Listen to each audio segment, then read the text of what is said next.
effects of pressure and temperature on solubility of gases in water. पानी के अंदर या किसी लिक्विड के अंदर कितनी गैस सॉल्युबल हो सकती है, उसका प्रेशर और टेम्परेचर बढ़ाने पर या घटाने पर क्या इफेक्ट पड़ता है. Pressure. An increase in pressure on the surface of water increases the solubility of A gas in water. अगर हम प्रेशर बढ़ाते हैं तो वाटर के अंदर हम ज़्यादा गैस को सॉल्युबल कर सकते हैं. ठीक है.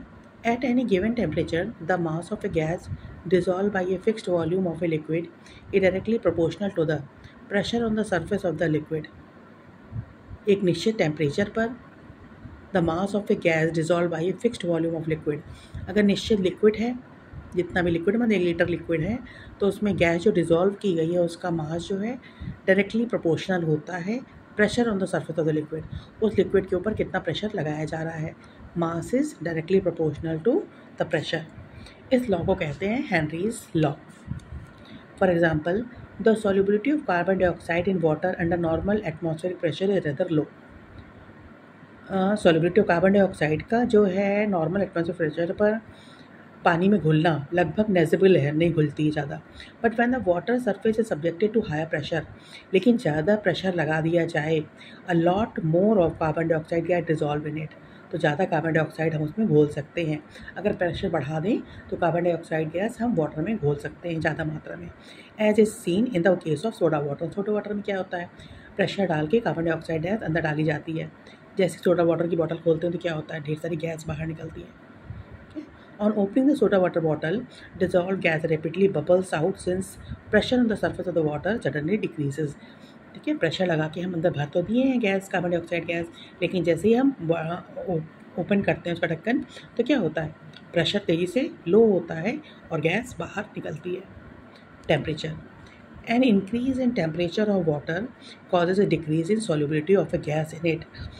जैसे जैसे टेम्परेचर हम इंक्रीज़ करते हैं, सॉल्युबिलिटी जो है वो गैस की वो घटती जाती है. ठीक है. जैसे देखो कोल्ड ड्रिंक वगैरह में क्या होता है, अगर गर्म हो गई है कोल्ड ड्रिंक तो खोलने पे कोई गैस नहीं निकलती, यानी गैस की सॉल्युबिलिटी कम है. लेकिन टेम्परेचर अगर कम है तो क्या होता है, अगर ठंडी हम कोल्ड ड्रिंक की बोतल खोलें तो क्या ढेर सारी गैस बाहर निकलती है, यानी सॉल्युबिलिटी बढ़ जाती है. टेम्परेचर घटने पे सॉल्युबिलिटी बढ़ती है और टेम्परेचर बढ़ने पर सॉल्युबिलिटी घटती है, यानी टेम्परेचर और सॉल्युबिलिटी में इन्वर्सली प्रोपोर्शनल है दोनों एक दूसरे के. दस on boiling water losses it taste. जब वाटर को बॉयल कर दिया जाता है तो उसका टेस्ट जो है वो लॉस हो जाता है. लगता है पहले लगता था मीठा है, लेकिन बॉयल कर दिया तो उसका मीठापन ख़त्म हो जाता है. क्यों? क्योंकि उसमें कुछ गैसेस पहले से घुली हुई रहती हैं जो बॉयल करने पे एस्केप हो जाती हैं, बाहर निकल जाती हैं. Since some taste of water is due to the gases in it, on boiling the these gases escape from water leaving it tasteless. A decrease in temperature of water increase the solubility of gases in water.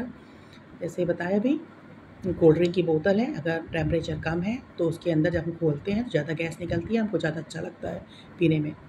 That is why chilled soft drink bottle gives out less fizz. ठीक है. Crystals and crystallizations. A crystal is a homogeneous solid of definite geometrical shape. Crystal क्या होता है, बिल्कुल एक जैसा लगता है सॉलिड, और उनका एक शेप भी होता है, डेफिनेट ज्योमेट्रिकल शेप होता है. It has symmetrically arranged smooth plane surface which meet forming the sharp edges. ये जैसे नमक का क्रिस्टल देखा होगा, NaCl, पहले नमक ऐसे बिना पिसा हुआ आता था. ठीक है. उनकी शार्प एजेस भी होती हैं. Crystallization is a process by which crystals of a substance are obtained by cooling a hot saturated solution. Crystallization is a process, वो तरीका है जिसके द्वारा क्रिस्टल्स, किसी सब्सटेंस के क्रिस्टल पाए जाते हैं किसी हॉट सैचुरेटेड सोल्यूशन को ठंडा करके. सैचुरेटेड सोल्यूशन हम लोग पढ़े हैं कि तब तक उसमें घुल जाए कोई चीज़ जब तक कि घोली जा सके, लेकिन एक समय के बाद जब घुलना बंद हो जाए तो उसको सैचुरेटेड सोल्यूशन कहते हैं. All crystals of a pure compound are of similar shape. एक जैसे प्योर कंपाउंड है तो उनका शेप भी सिमिलर होगा, एक जैसा होगा. क्यूबॉइड है तो सब क्यूबॉइड होंगे, क्यूब है क्यूब होंगे. But those of different compound may be of different shapes. अलग अलग कंपाउंड क्रिस्टल्स का शेप अलग अलग होगा. कुछ दिया हुआ है NaCl, ये क्यूबिक होता है, ये दिया गया है NaCl का क्यूबिक होगा. ब्रोमीओराइड CuSO4 का ये होगा, ऑक्टाहेड्रल होगा FeSO4 का, और प्रिज्मेटिक होगा विथ शार्प एज KNO3 का। तो अलग अलग कंपाउंड के क्रिस्टल्स का शेप अलग अलग होता है। In nature too several crystals are formed, some of which are recovered from the earth as minerals, जैसे कॉमन सॉल्ट है, potassium nitrate, Ruby, sphere, diamond. In some cases, their beautiful colors are due to traces of water or impurities present in them. किसी किसी crystal का colour होता है, कोई blue colour का होता है, कोई रेड कलर का होता है। रूबी जो है वो रेड कलर का होता है। वो इसलिए होता है क्योंकि उसके अंदर कुछ वाटर के का ट्रेस रह जाता है या इम्प्योरिटी उसके अंदर रह जाती हैं, जिसके कारण उसका कलर चेंज हो जाता है। For example, the red colour of ruby is due to a trace of mercury oxide present in its crystals. Ruby का रेड कलर, उसके अंदर मरकरी ऑक्साइड प्रेजेंट होता है इम्प्योरिटी के रूप में, जिसके कारण उसका कलर रेड हो जाता है। In a laboratory crystals may be obtained by the following methods. Lab में हम कई तरीके से बना सकते हैं। पहला, by cooling a hot saturated solution. गर्म सैचुरेटेड सोल्यूशन है, जब वो ठंडा होगा तो क्रिस्टल्स बन जाएंगे उसके। बाय स्लोली एवोपरेटिंग ए सैचुरेटेड सोल्यूशन। धीमे धीरे सैचुरेटेड सोल्यूशन को एवोपरेट करेंगे तो वाटर जो है वो एवोपरेट हो जाएगा और जो उसके अंदर सॉलिड घुला होगा वो क्रिस्टल के रूप में पीछे नीचे रह जाएगा। बाय कूलिंग ए फ्यूज्ड मास।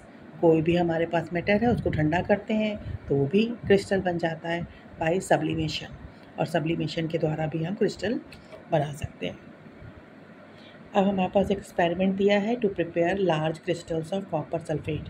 कॉपर सल्फेट का बड़ा क्रिस्टल बनाना। क्या क्या करेंगे? Make a saturated solution of copper sulphate at 80 degree centigrade. Copper sulphate का सोल्यूशन ले लेंगे 80 डिग्री सेंटीग्रेड पे and leave it for a day. एक दिन के लिए छोड़ देंगे। Next morning a number of tiny crystals will be seen lying at the bottom of the beaker. जब ये ठंडा हो जाएगा तो क्या होगा? छोटे छोटे क्रिस्टल्स हमको नीचे दिखाई देंगे बीकर के बॉटम में। Pick up these small crystals.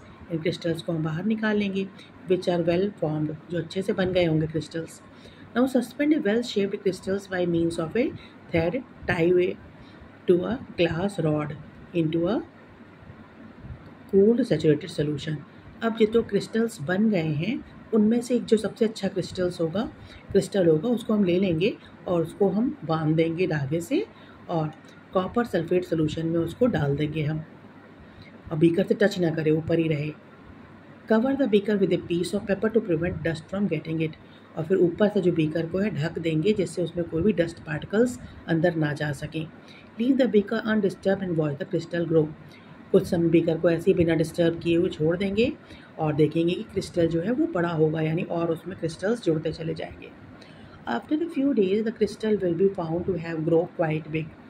The suspended crystal act as the seed crystals. कुछ समय बाद हम जब देखेंगे इसको, कुछ दिनों के बाद, तो देखेंगे जो क्रिस्टल हम डाले थे वो अब बड़ा हो गया है।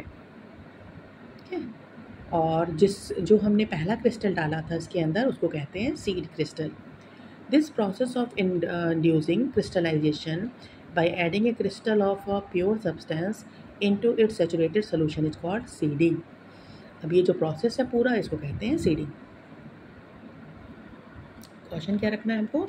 Avoid exposure to dust particles और crystals will form around them as well. हमको इसमें धूल के कण जाने नहीं देने हैं, नहीं तो उसके चारों तरफ भी क्रिस्टल्स बनने शुरू हो जाएंगे। ठीक है, क्या किए थे हम लोग लार्ज क्रिस्टल ऑफ कॉपर बनाने के लिए? पहले हम सैचुरेटेड सोल्यूशन लिए थे कॉपर सल्फेट का, फिर उसको ठंडा होने दिए थे और छोड़ दिए थे बिना डिस्टर्ब किए। उसको डिस्टर्ब नहीं करना है। देखेंगे बाद में तो एक क्रिस्टल उसका नीचे जो है बैठ जाएंगे क्रिस्टल्स ठंडे होने पे, फिर हम ऊपर का लिक्विड हटा देंगे, नीचे क्रिस्टल बने रहेंगे। उसमें से फाइन क्रिस्टल लेंगे, उसको थ्रेड से लटका देंगे और कॉपर सल्फेट के सोल्यूशन में डाल देंगे। कुछ दिनों के लिए छोड़ देंगे तो उसी कॉपर सल्फेट का जो क्रिस्टल है उससे और सारे क्रिस्टल्स बनते चले जाएंगे जो उससे चिपकते चले जाएंगे और एक बड़ा कॉपर सल्फेट का सोल्यूशन में से कॉपर सल्फेट का क्रिस्टल बन जाएगा। और जो पहला क्रिस्टल हम लोग डाले थे कॉपर सल्फेट का वो कहलाएगा सीड क्रिस्टल और ये पूरा प्रोसेस कहलाएगा सीडिंग। उसको हम ढक के रखेंगे बीकर को जिससे कि कोई भी धूल अंदर ना जा सके, नहीं तो क्रिस्टल्स उस धूल के चारों तरफ भी बनते चले जाएंगे।